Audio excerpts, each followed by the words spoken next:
Hello, can you hear me?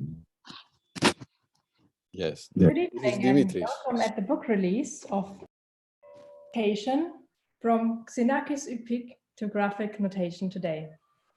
Today we have 3 speakers for you on our virtual stage, 3 editors of this publication. It evolves from a cooperation of the Centre Xenakis in France and the ZKM Karlsruhe, and it is fully enabled through the Creative Europe project interfaces. The book is available from now on at our publisher Hatje Kans and as well, of course, at the ZKM bookstore. Currently, of course, only via email. What makes this publication a perfect fit for our virtual book release is that it simultaneously is released since today on our website. You can download it for free as an open access version PDF from zkm.de/upic. As a technical note, I would like to advise that you please keep out your microphones during the talk of the editors, which will follow shortly. And if you have any questions for those who visit us in Zoom, please use the chat to ask your question, and our colleague Anna Henrique, who is familiar with the structure of the evening and with the content of the book, will be able to help you out. You also notice that your camera is disabled, and please keep it that way to ensure both our bandwidth and your privacy, because we are also simultaneously streaming this conversation on the ZKM live stream page. So hello to everyone who is watching us on the stream. And we will, of course, record the session and make it available later on the ZKM webpage. After the moderated discussion, the audience in Zoom has the possibility to ask questions via the chat. So please, those who are here, prepare some questions for us. Please also stay with us after the Q&A for a movie version of the graphic notation piece Zwischenraum Interspace by Julia Rommel, which is specially put together for this digital event, replacing the planned live concert today in the Sound Dome, which obviously, unfortunately, could not take place. We will also have works by Julian Scordato and a jam session and an etude in the software UPIC Sketch, thanks to Rodolphe Borot from the Centre Xenakis. All those 3 you can, of course, also find here. Not only those 3 authors, but I noticed also that a lot of other authors from the total 27 contributions are here with us today. So hello to all of you, and thank you so much for your contribution. Also, we like to welcome the graphic designer Uta Kopp, who did a great job in layouting this incredible amount of texts, images, and knowledge. And last but not least, for those of you who might have never ever seen a UPIC before in their life, no worry. This is what it looks like.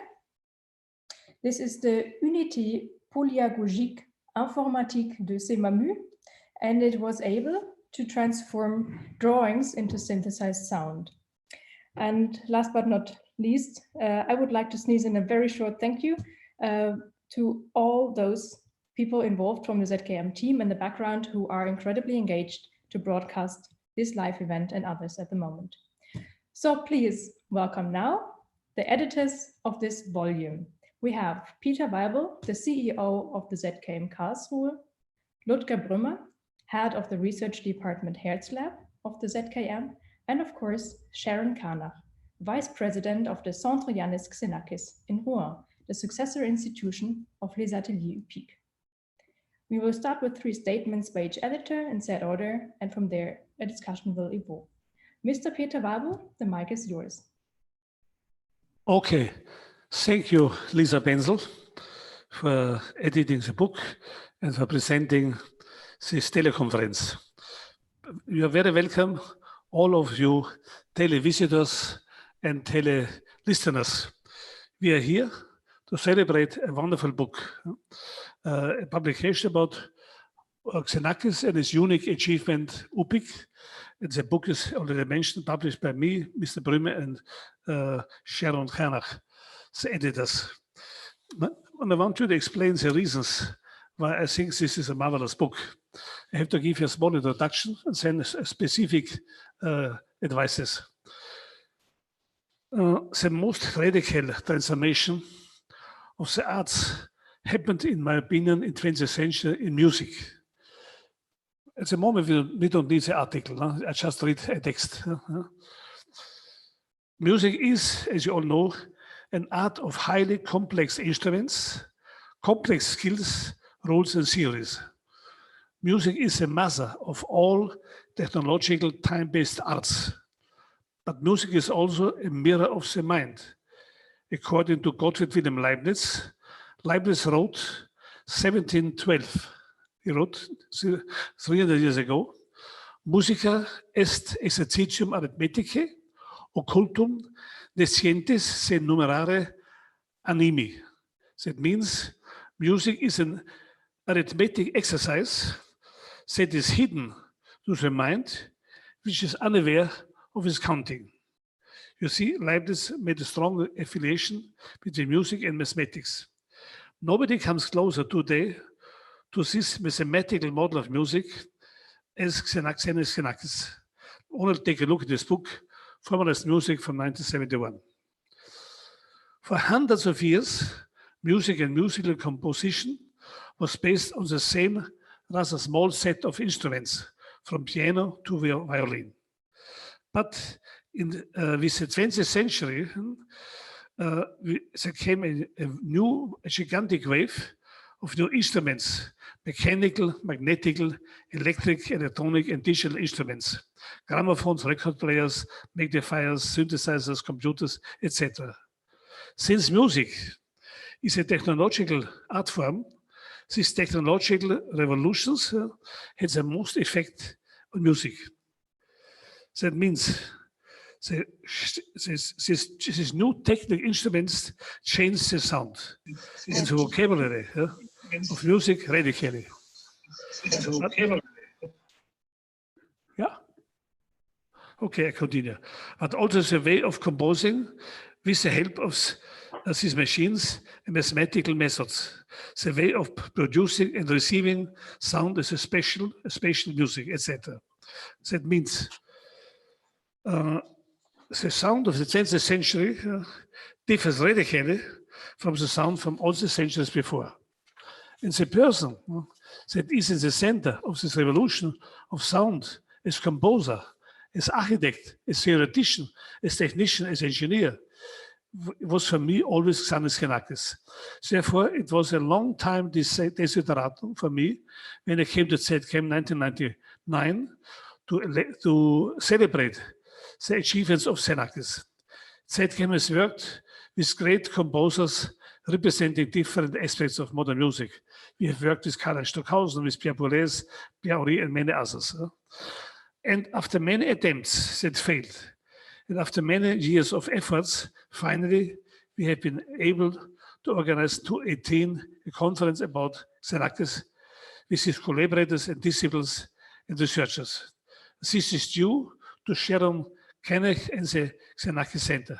Thank you so much, Sharon and the Xenakis Center, said you could do it, because without your help, we couldn't have done it. I also want to thank Ludger Brünner from the Herzlabor and Lisa Bendler from ZKM for their support to this project and this wonderful publication. This has 670 pages. It is a typical ZKM book. It is written here, a ZKM book. So it means always a very heavy, very edit book. Okay, my interest in Xenakis is very specific. Because I see his major invention by the construction of UPIC 1977. Again, UPIC means Unité Pédagogique Informatique de CMAMU. What does mean CMAMU? This means Centre d'études de la mathématique et automatique musicale. Center for Mathematical Studies and Automatic Music. From this idea in 1972 started the idea of UPIC. And what happened with UPIC? This is precisely what I want to show now. You see, it transformed an invention of the beginning of 20th century, the so-called graphic notation. The graphic notation was drawing methods of sounds. You made a graphic design of sound, an analog drawing. And this drawing could be freely interpreted, especially in the 50s. You make a drawing notation, drawing of sound, but it could also be interpreted in machine. So when you make a graphic notation, it could be interpreted by a human person freely, or it can also be interpreted by a machine, like in optical sound and cinema. You have graphic notation, then you have a machine which interprets this graphic notation. So you understand? In the 50s and 60s, musicians believed graphic notation is only here for a free interpretation of the interpreter, of the musician, of the performer.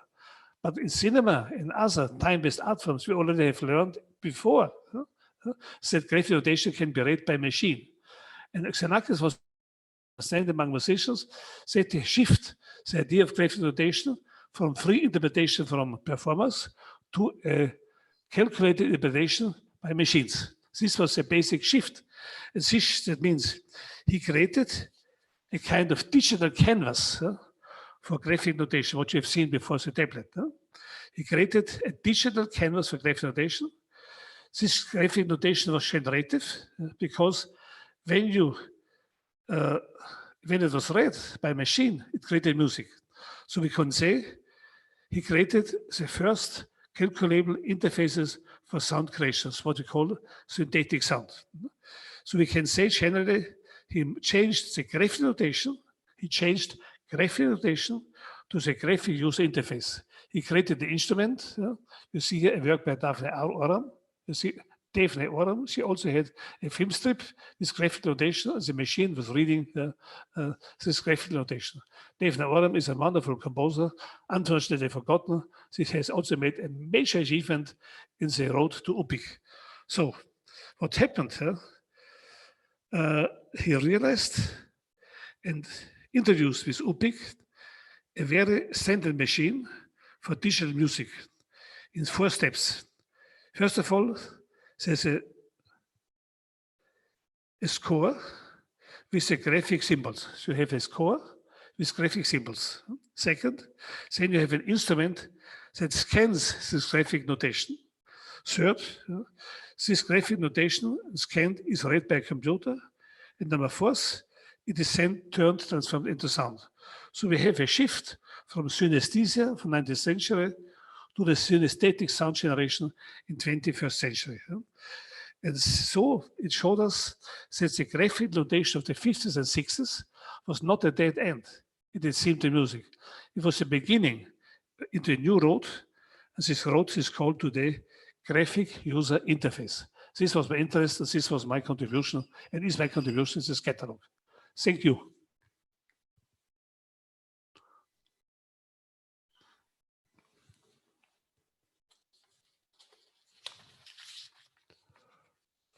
So, Lisa, I'm finished. Ludger, I don't hear you, Ludger. Okay. Now I hear you. Yeah, Lisa, the second one should be supposed to be Sharon Kranach. And Sharon, could you start, please? Sure. Can you hear me? Yes. Yes. Okay. Okay, good. Thanks. Great that you're here, Sharon. Wonderful that you're here. Yeah, thank you. Thank you. Welcome, everybody. And thank you very much, Peter, for this dense and important introduction. And thank you, Lisa, for bringing us all together. I would like to first extend more thanks to different personalities who were behind this project, this amazing project. And first and foremost, I would like to thank Christos Karas of the Onassis Stegi, the director of Onassis Stegi, who was the coordinator, still is, because we're not completely finished yet, as this launch proves today, the Interfaces project, which Lisa had mentioned, in which Christos almost inadvertently, by asking me a question or something, when he started talking to me about interfaces, and I said, you know, I think Yannis is the perfect candidate to be included in a project that is about audience development, because that is kind of the theme of the Interfaces project. So thank you to Christos for considering the Centre Yannis Xenakis as an associate partner in this very ambitious and exciting project that we've just lived through for the past 3 years.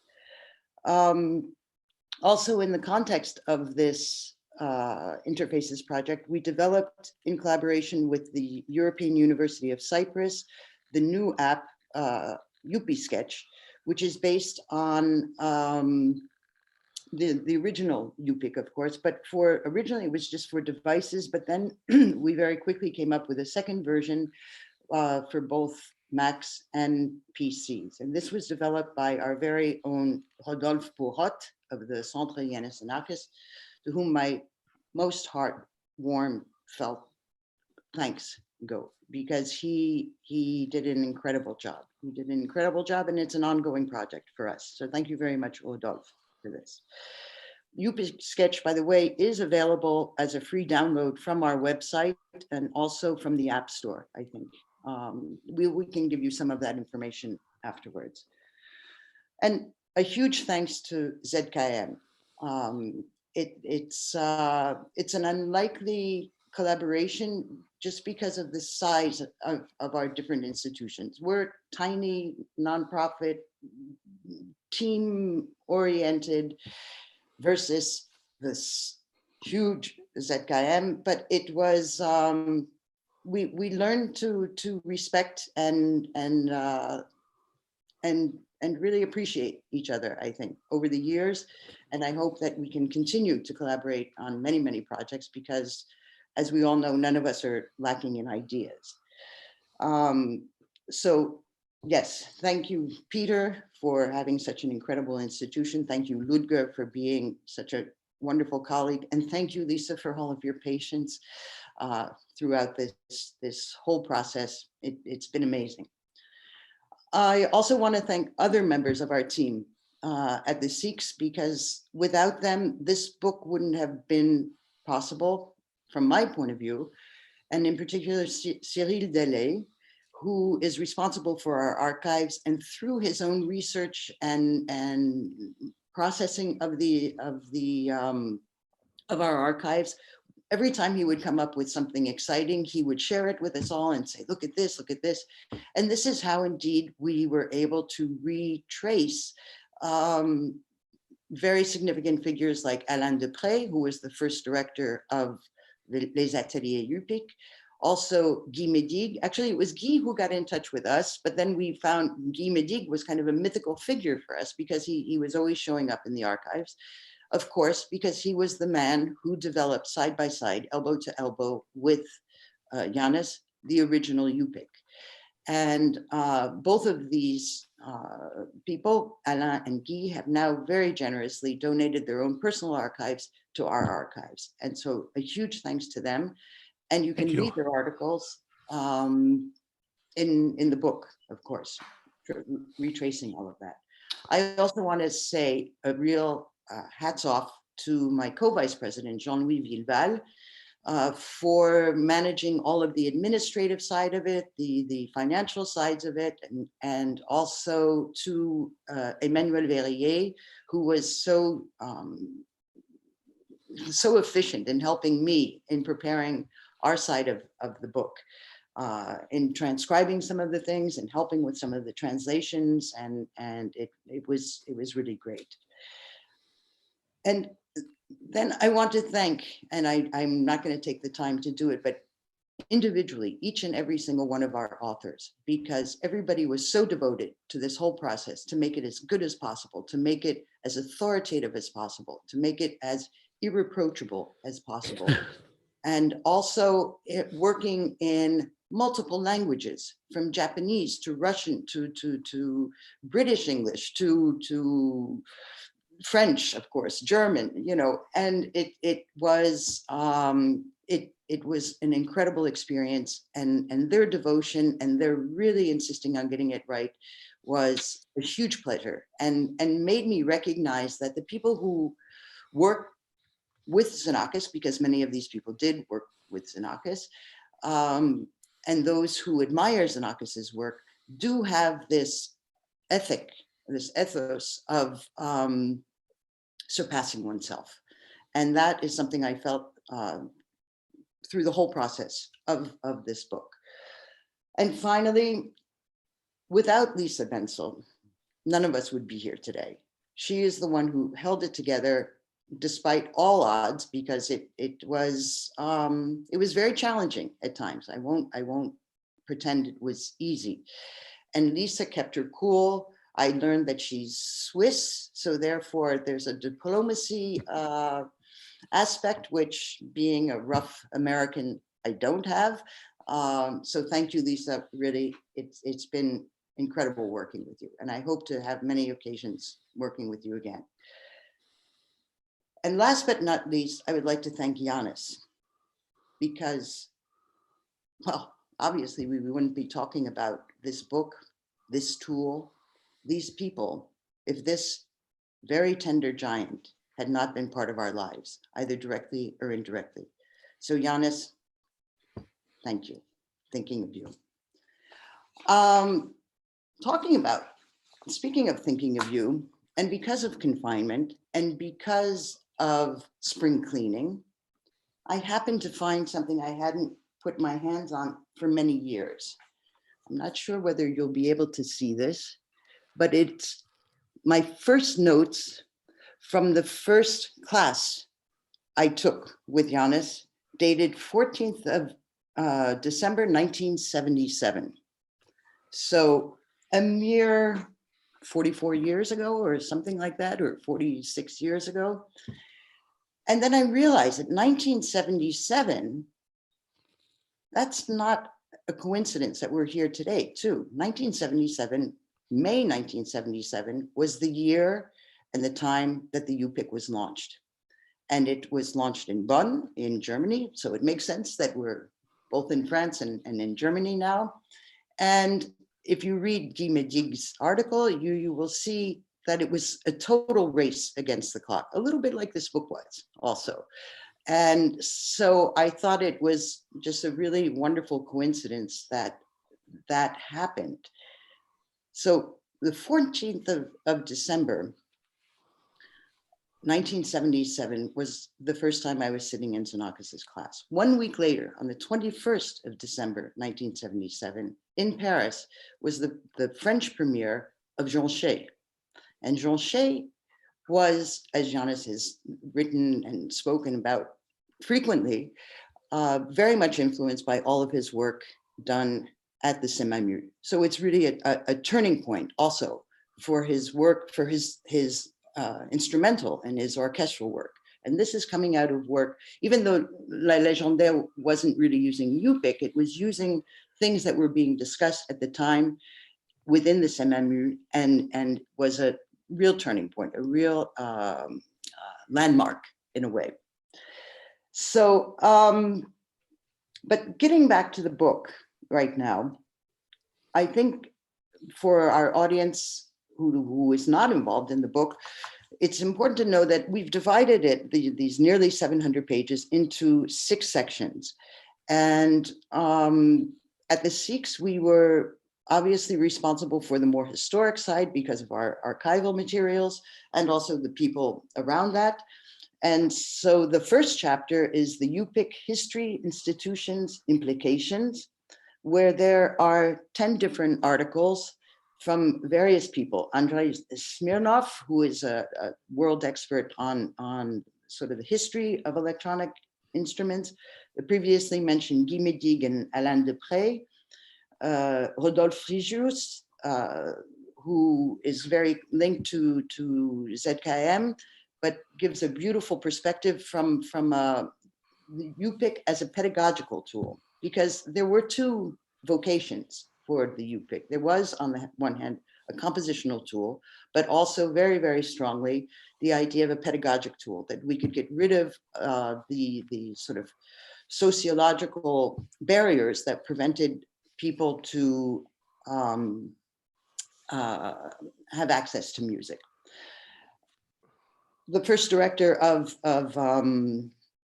the Atelier UPIC and the previous director, the subsequent directors, et cetera, et cetera, et cetera. Then the second chapter is based on composers who worked with the UPIC, most of them with Xenakis during Xenakis' time, and they're kind of user reports. And it's extremely interesting, I think, to read For example, Richard Barrett talks about how his work then influences now his work today. And then finally, the chapter that I was overseeing was Xenakis and the UPIC. Xenakis wrote 5 works for the UPIC. He took one of them off of his catalog, and these works are all being discussed in this chapter. So I think it's Ludger now who can talk about the rest of the book, the more perspective aspect, which was his department. Thank you. Thank you, Sharon, for telling us all of these secrets and showing your first notes of your first class with Yannis Xenakis. I was 20 years old. And I have trouble reading my handwriting even from then, you know. Yeah, the book itself has a long history as well. The project started basically with the first exhibition done at ZKM, Yannis Xenakis Music and Architecture in 2006. Peter Walber had incorporated this exhibition into the museum and articulated the idea that he would like to have something profound, longer lasting than an exhibition or a concert. We did a lot of concerts with the music of Yannis Xenakis. Especially we were dealing in the Institute for Music and Acoustic at the ZKM with spatial music, one of the topics Xenakis was involved as well. And then the project took another turn, and we thought maybe it would be a good idea to have a knowledge base where we collect all articles, ideas, materials to expose to other researchers. So I tried to connect this knowledge base to a project.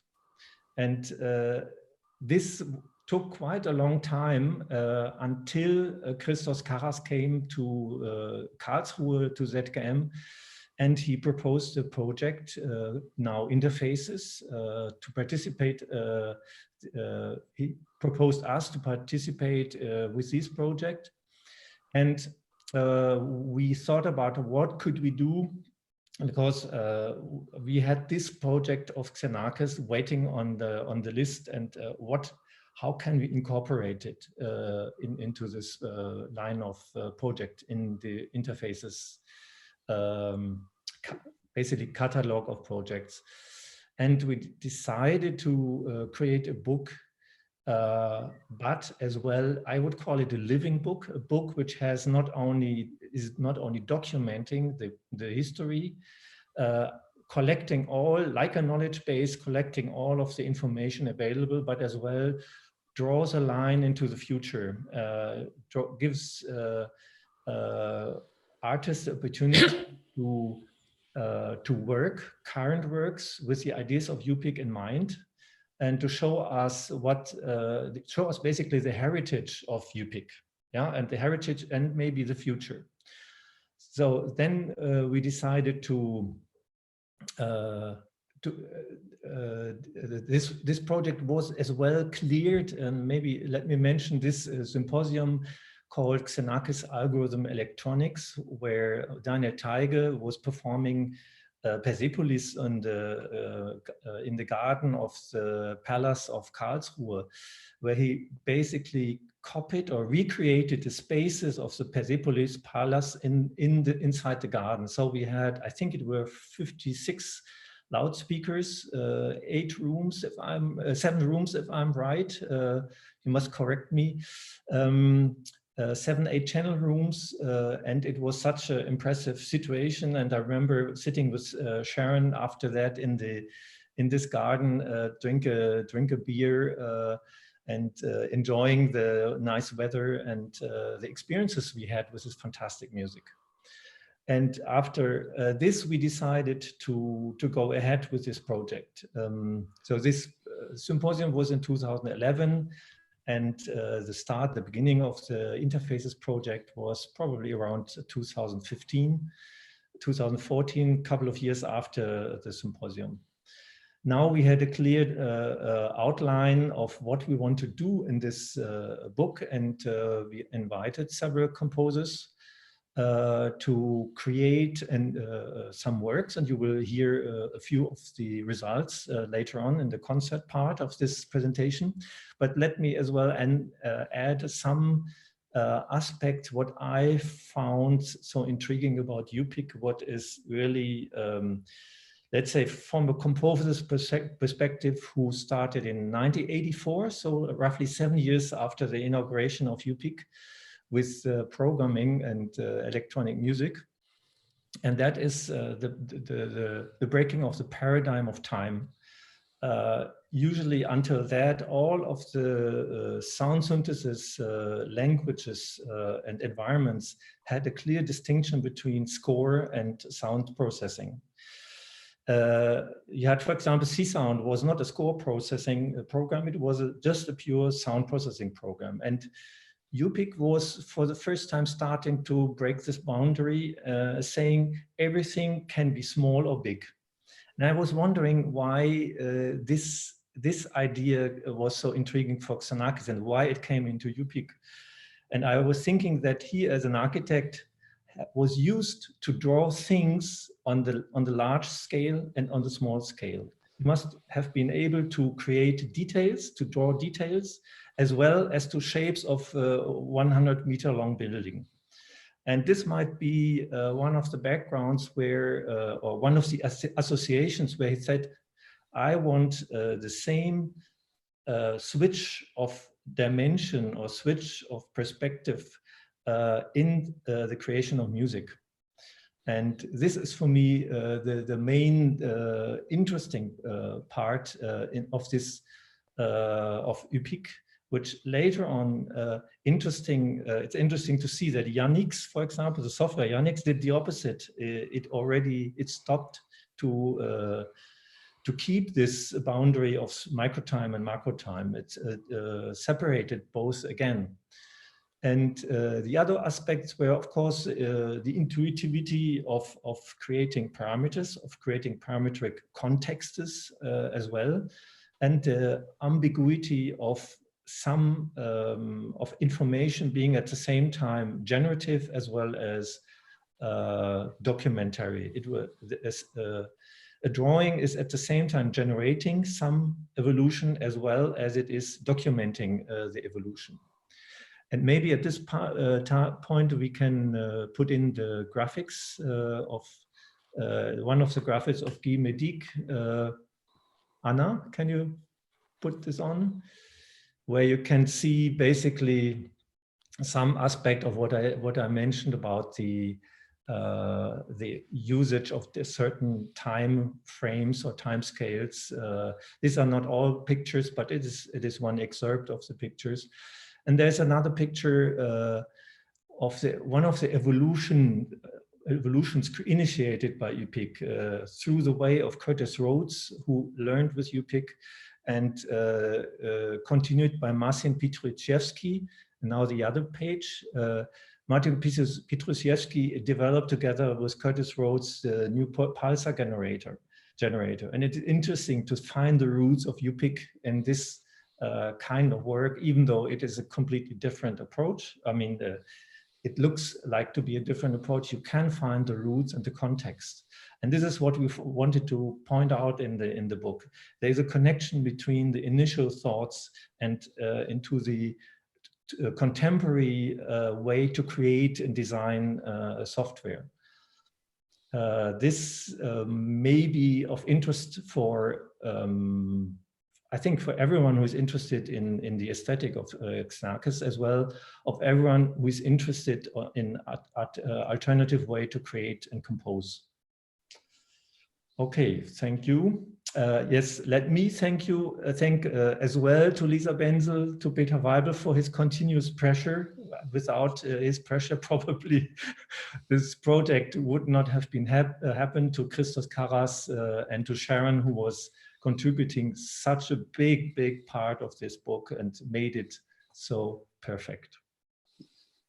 Thank you three for the beautiful statements about all the technological, historical, institutional backgrounds, and also thank you, Ludger Brümmer, for directing us to the contemporary ways of dealing with the UPIC. I will just drop in a question to bring us towards the book. I would be really interested, maybe each of you can comment. The UPIC is described in the publication from various angles, as an epistemological tool, as a pedagogical tool, as an institutional thing. And I was wondering, to you, which aspect is most important? What you would like to highlight? Okay. First, do you understand me, Lisa?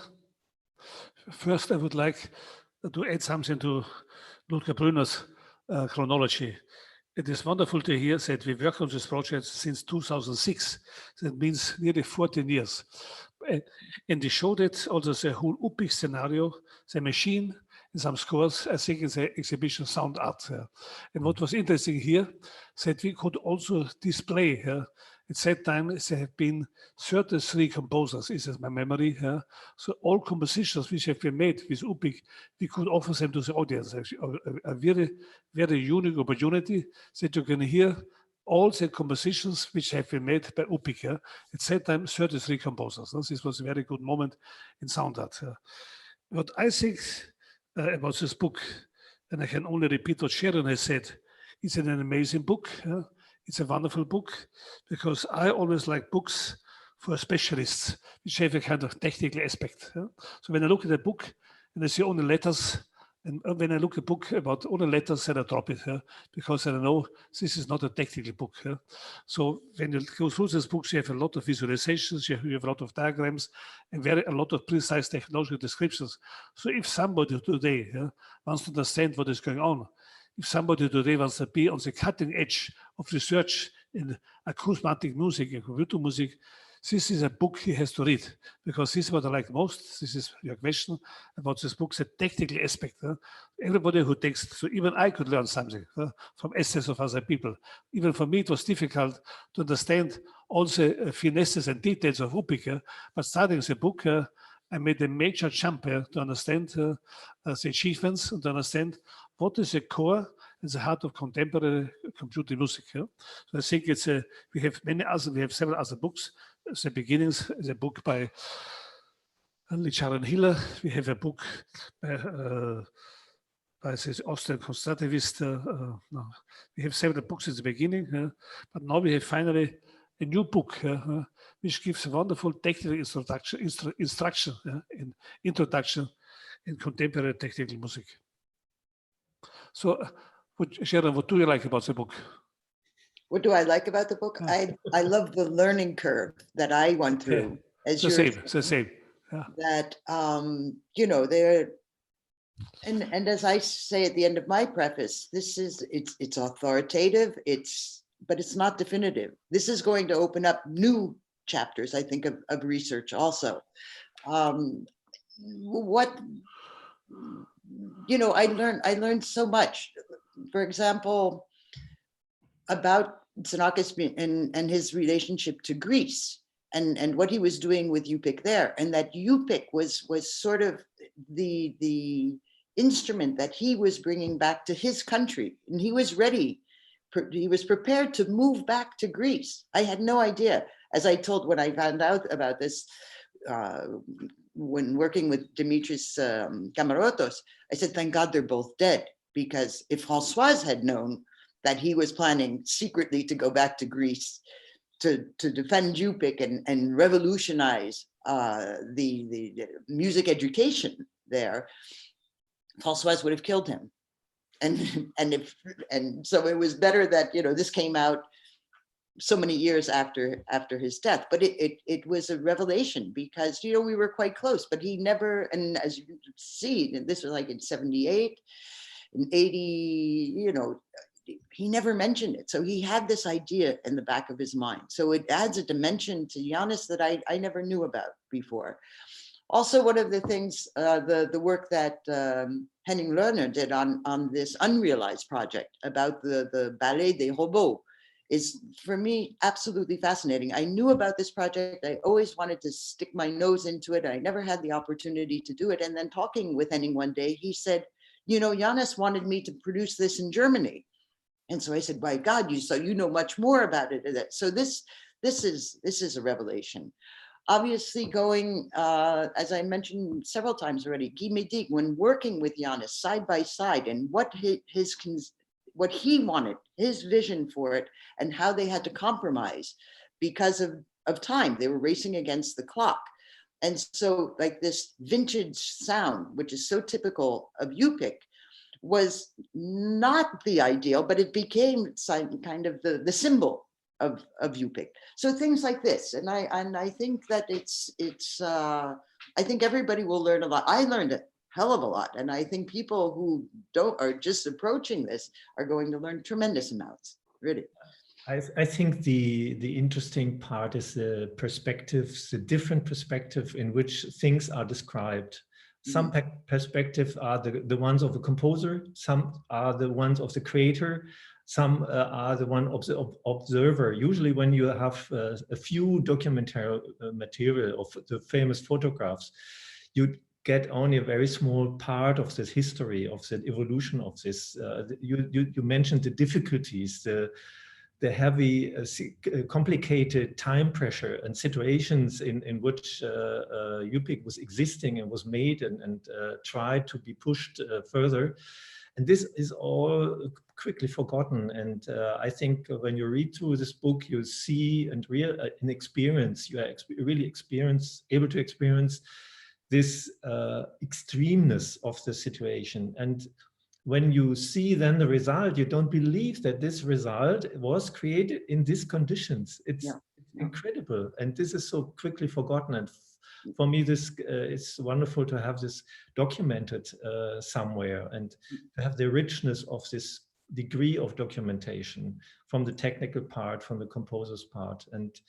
And there are many, many little tiny observations, many opinions, little tiny, where you create a mosaic out of, you create an entire picture out of several mosaics of opinions inside the book. And what I find as well very interesting is everyone is part, and everyone is aware that he's part of that and not the entire thing.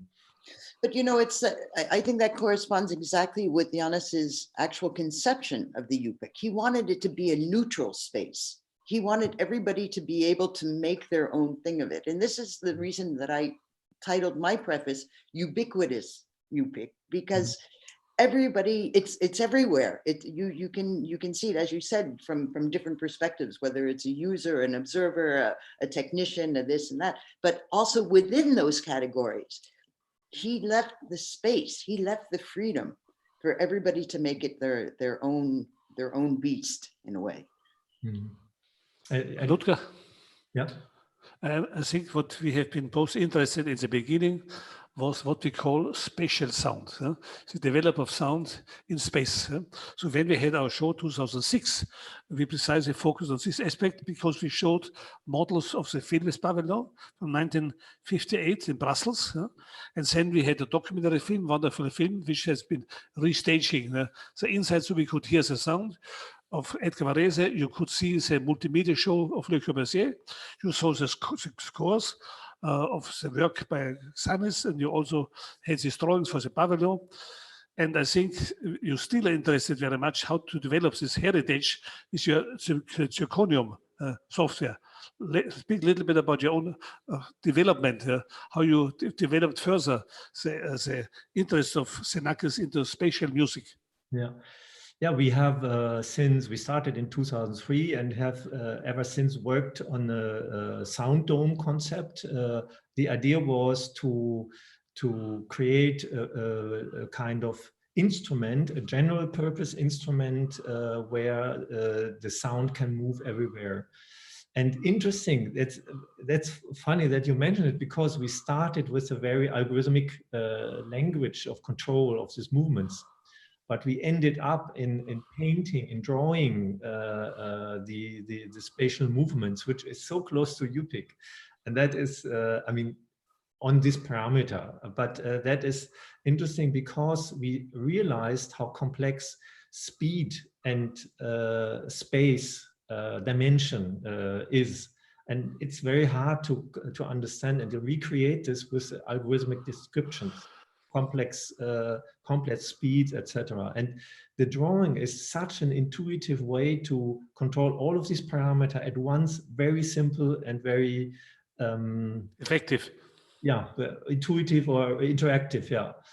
And that's the current situation. We try now to combine both worlds, the algorithmic world. Yanis Xenakis was as well working on both aspects, algorithmic, very mathematically controlled, and then another aspect was the drawing, the intuitiveness, interacting with sound, with the result.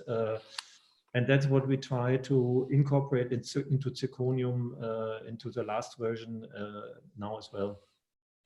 In our book about sound art, we have documented also sound pavilions by Xenakis, yeah, which unfortunately all disappeared. Yeah. But we have here in front of us at ZKM, we have, I think we are the only museum in the world who has its own sound pavilion, donated to us by Francesca from Habsburg, Duisburg and Miser Foundation.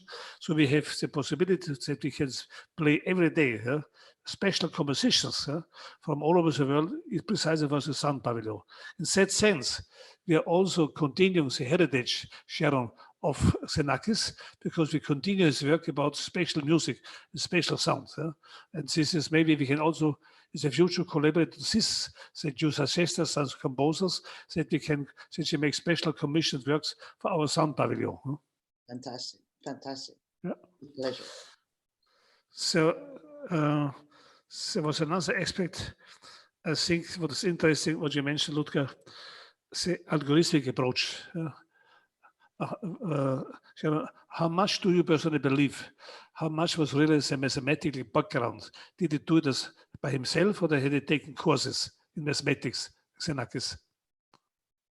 Shouldn't Sharon answer this question? Yeah, Sharon was a question to Sharon, no?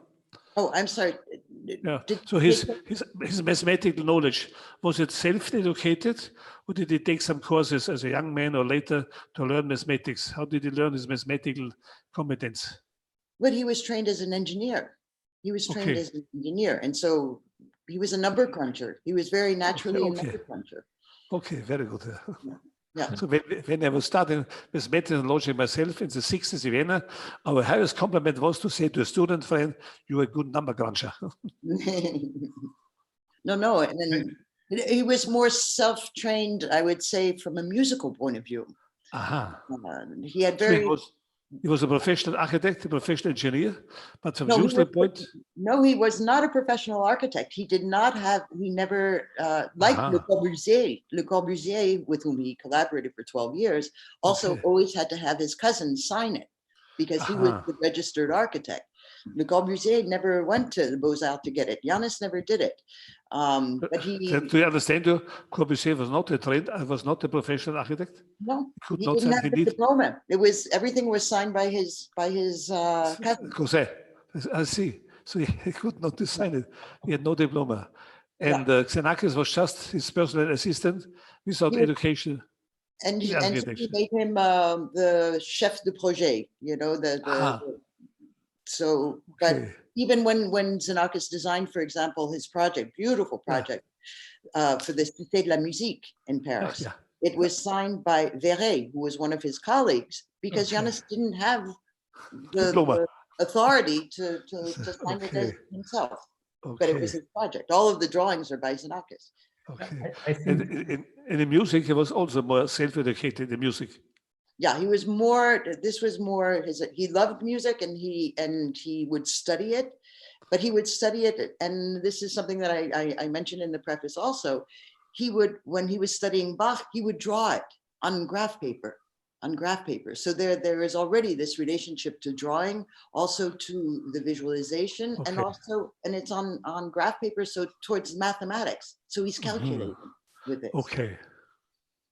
I think this made him, I think, designed his aesthetic because he was not thinking in the conventional way composers would be thinking of construction in this way of harmonic, counterpoint, etc. He was thinking in like he would control a complex build. I mean, I just estimate a little bit, but he would control or design a complex building where, and you see this, I mean, the score of Metastasis, I mean, you see the connection to the Philips pavilion, and then the way of a graphical notation design. He was not thinking in, for example, the idea of creating a musical piece with no pitch fixed, no fixed pitch. No one thought of this before. The glissando was always a starting point and an end point and the connection in between. And what he said, I don't care of the starting point and the end point. They are not exposed, but the way the move in between is so exposed. And the speed at which it's. Yeah, and the speed. Yeah. And this different way of thinking, that made him, I think, that made a big impact, made him successful as a composer, because he had a completely different view onto music, and it was very appealing to the audience and to the experts. Mm-hmm. You had said something earlier that Janus was always proud of. I think it's in his conversations with Varga that he says, I have two advantages over my colleagues. Number one, I can draw. Number two, as thinking as an architect, I precisely have to constantly keep in mind the big picture and the minutiae and the small details. And this is something he said, you know, musicians always start from something small and then build. Whereas he said, I can't think that way. I need to have the big picture at all times when working at the minutiae. Sharon, I have a delicate question which you must not answer. How was the relationship between Boulez and Xenakis? Have they been in competition or did they respect each other? Both. I think, you know, originally Georges Pompidou, the president, when he created the Pompidou Center, dreamt of having both Boulez and Xenakis run IRCAM. I did not know. I see. Both of them. I see. And Janus didn't even want to go to the meeting, apparently. And François said, you can't say no to the president. You have to go to the meeting. So he went to the meeting and he came home and he said, no ship has two captains. I see. Okay. Then the story goes, I haven't seen it. Françoise told me at one point that she had the letter from Boulez saying, when Janus declined to do this, Boulez wrote to him saying, but can you help me turn on a computer, basically, that he knew very, very little about, you know, any of you know, the technological side of things. Of course, there was a huge competition because of the money. Once he had IRCAM, something like 95% of the budget for music research was going to Boulez. And Janus would get, he said, you know, it's basically the salary of one cleaning person at IRCAM is what I get in comparison to them. I understand. So all the money went more or less to the research of Boulez himself. Yeah. So the IRCAM financed his own projects. Yeah. Well, they originally, now they obviously can get financing to do their own projects, but originally it was very much supported by the state. You know, now they can get grants. Now they have European projects. Now they have things like this. So it was supported by the state and supported projects by Boulez. Yeah. Xenakis has a salary. Xenakis has a salary of a cleaning person. Terrible, no? How was but how was the MoMA? How was this financed? The Center de Recherche Automatique and Mathematique, the MoMAC. How was this financed? This was financed by the government also, but again, it was the equivalent of like, let's say he would get 1 million francs, which was maybe 150,000 euros or something like that. And IRCAM's budget was 100 times that. It was 100 times bigger, the budget. Yeah. So again, he had this institute, but it was much, much smaller. IRCAM was 100 times bigger. I see. Yeah. Thank you for your answer. Ludger Brümmer, what do you want to say? There was some interesting aspect. IRCAM invited in the beginning a lot of American designers, software designers, like as well composers like John Chowning, and Risset was French, but he came back from US, and UPIC was done entirely with people, with French people, as I could see. That was quite a big difference, and I think a different cultural situation. Do you know how, was it only the necessity because the project had to go on very quickly and the money was very small, or what was there an intention of choosing French people, only French people in this project? No, I don't think there was any sort of nationalistic type of thing going on like that. I think it was a question of finding bodies who were available to do this because of this deadline for Bonn in May '77. But there were Americans there. For example, Cornelia Collier. She was American, and she was working at CMMU. Brigitte Robin-Doré, despite her name, is American, half American, half French, but she's more Native American. No, there were definitely. I don't think there was any sort of discrimination of this or that. When he was doing the Polytope de Cluny, for example, he brought over 2 people from Canada who he had met when he was giving a lecture there, and they hit it off. So Robert Dupuis came over and did all of the programming for the Polytope de Cluny. So I don't think there was any rule like that. I think it was, and it's true. Guy also mentions this, Guy Medig, in his article, that they really needed, he couldn't do it alone and make the deadline. It was just physically impossible. And so Mika Salabert, his publisher, Madame Salabert, actually gave 100,000 francs of her own money to be able to hire somebody to make this deadline, because the government wouldn't give it, So at that particular moment, I'm so sorry to interrupt you, but I promise to have an eye on the time. This is a really interesting conversation, having you 3 together. And I think we could have this conversation for many, many hours straight. One last question to Sharon. One last question by Peter Weibel, and then we will go to the concerts. Sharon, since you studied with Nadia Boulanger and probably wrote your own compositions, do you have still time to work as a composer? No. Since when did you stop writing compositions? I stopped writing in the 80s. In the 80s, I see. Yeah. Then you started to make all these wonderful books with Xenakis together and about Xenakis. When you work with Xenakis and Chelsea, those were my 2 boys. Okay. Who was the other one? Xenakis, who was the other one? Giacinto Chelsea. I see. Okay, wonderful. And so is it true that Chelsea could not write the score? It's true. It's true. But he wrote the music. He wrote the music. There are all the tapes, everything else. The fact that somebody else transcribed it is okay. Well, he was also self-educated.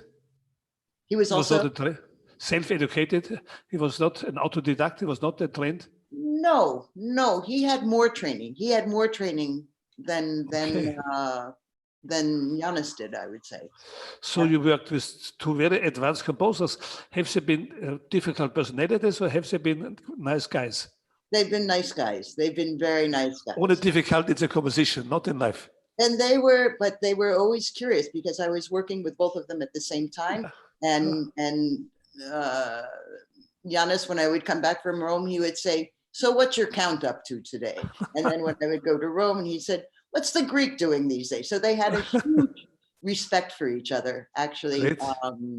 And both of them were really not very interested in other people's music, but they were interested in each other's music. Okay, it's wonderful to hear. Okay. Yeah.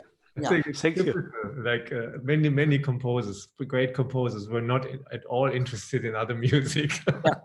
Yeah. Okay. But both are interested in their own music. So he was interested in Chelsea, and Chelsea was interested in Xenakis a little bit. Okay. Yeah. Okay. And they have been not difficult personalities. Huh? Chelsea was much more difficult than Giannis, I would say. Okay. He was much more difficult it's a long conversation. Okay, but who did it? Who did the Listen, technical work? guys, I was supposed to be in Karlsruhe today, Okay. and I had prepared the bottle of schnapps to finish the conversation together. So Okay, next time when everything is over, please bring it again. Yeah.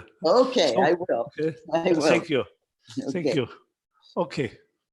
So, Lisa. So only the last question, who did the technical work to turn it into score? Did you do it or somebody else? No, somebody else. He had already stopped writing by the time I knew him. Okay, I say okay.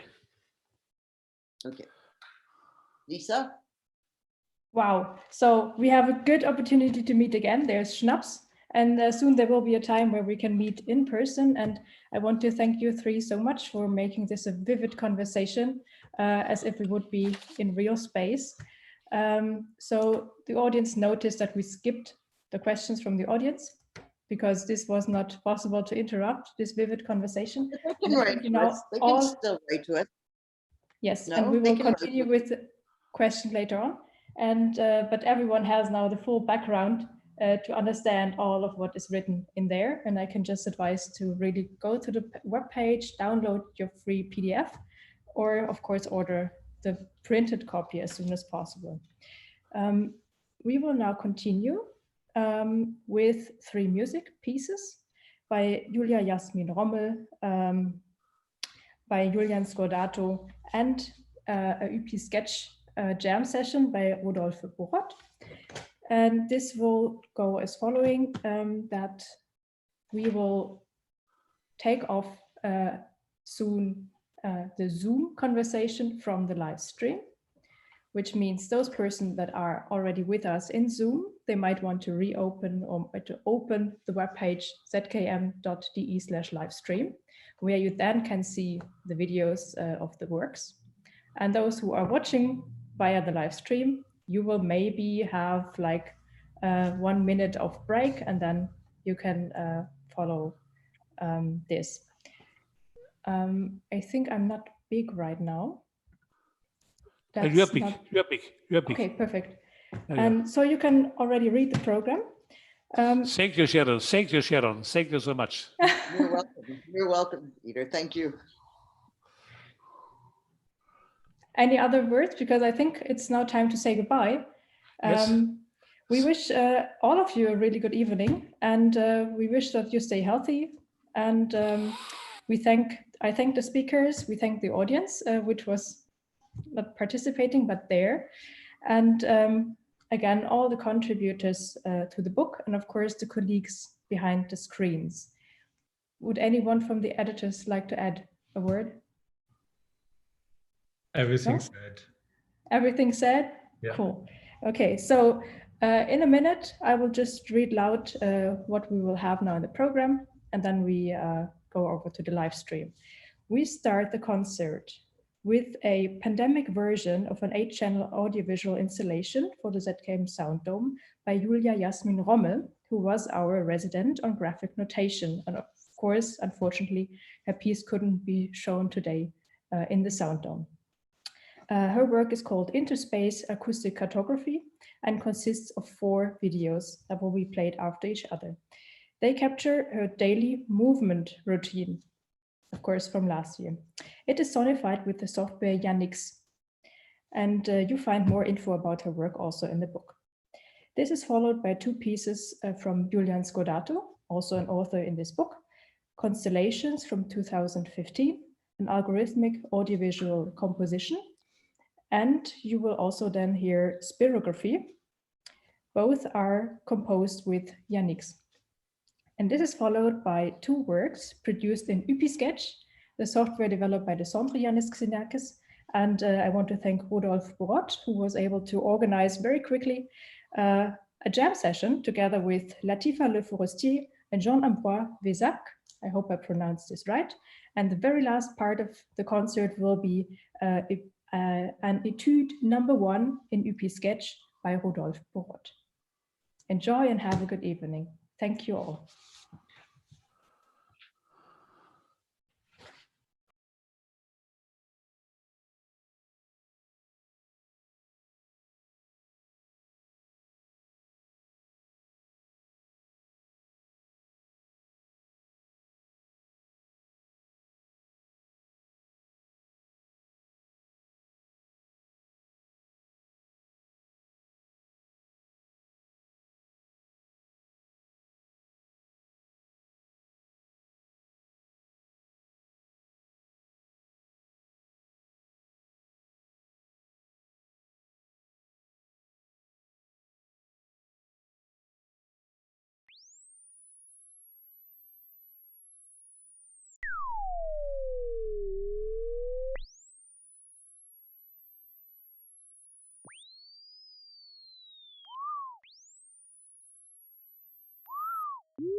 Mm-hmm.